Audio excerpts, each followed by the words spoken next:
Hello viewers, আসসালামু আলাইকুম। তোমরা সবাই কেমন আছো? আশা করি ভালো আছো। আলহামদুলিল্লাহ আমরা খুব ভালো আছি। একটু সম্ভব ব্লগ থেকে তোমাদেরকে জানাই স্বাগতম। আজকে আমি রান্না করব গরুর মাংস। এর জন্য প্রথমে কড়াই তেল, গরম মশলা, তেজপাত, এলাচ, লং সব দিয়ে দিয়েছি। তারপর দিব পেঁয়াজ কুচি। পেঁয়াজ কুচিটা দেওয়া হলে ভালোভাবে লাল লাল করে ভেজে নিতে হবে। আমার ভাজা প্রায় হয়ে গেছে। এবার আমি একে একে সব মশলাগুলো দিয়ে দিব। প্রথমে দিব আদা রসুন বাটা, হলুদ গুঁড়া, মরিচ গুঁড়া, লবণ আর জিরা গুঁড়া, ধনিয়া দিয়ে ভালোভাবে মশলাটাকে কষানো লাগবে যতক্ষণ না মশলা থেকে কাঁচা গন্ধটা চলে যায়। মশলা থেকে যখন তেল ছেড়ে দিবে তখনই তোমরা বুঝবা হচ্ছে মশলাটা হয়ে গেছে। দেখো আমার মশলাটা প্রায় কষানো রেডি। এবার আমি গরুর মাংসটা দিয়ে দিব।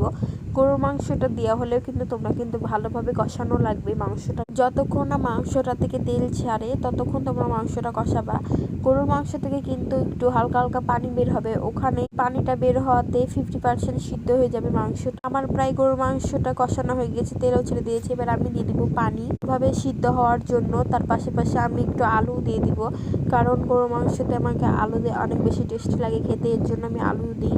দেখো আমার মাংসটা প্রায় রান্না করা হয়ে গেছে। এবার আমি ওপর দিয়ে একটু গরম মশলা গুঁড়া আর জিরা গুঁড়া ছিটিয়ে দিব, তাহলে মাংসটা রেডি হয়ে যাবে। এবার আমি একটা বাড়িতে ঢেলে নিয়েছি মাংসটা। আমার বাসায় যেহেতু গরুর মাংস হয়েছিল আজকে, তাই জন্য তো পোলাও তো হবেই। আমি তার পাশাপাশি একটু পোলাও রান্না করে নিয়েছিলাম। আমি একটা থালিতে বেড়ে নিয়েছি, সব পোলাও নিয়েছি, গরুর মাংস, টমেটো সালাদ, শসা আর লেবু। সত্যি কথা বলতে মাংসটা এত বেশি টেস্ট হয়েছিল। তোমরা বাসায় এইভাবে রান্না করে খেতে পারো, অনেক বেশি টেস্ট লাগে। ভিডিওটা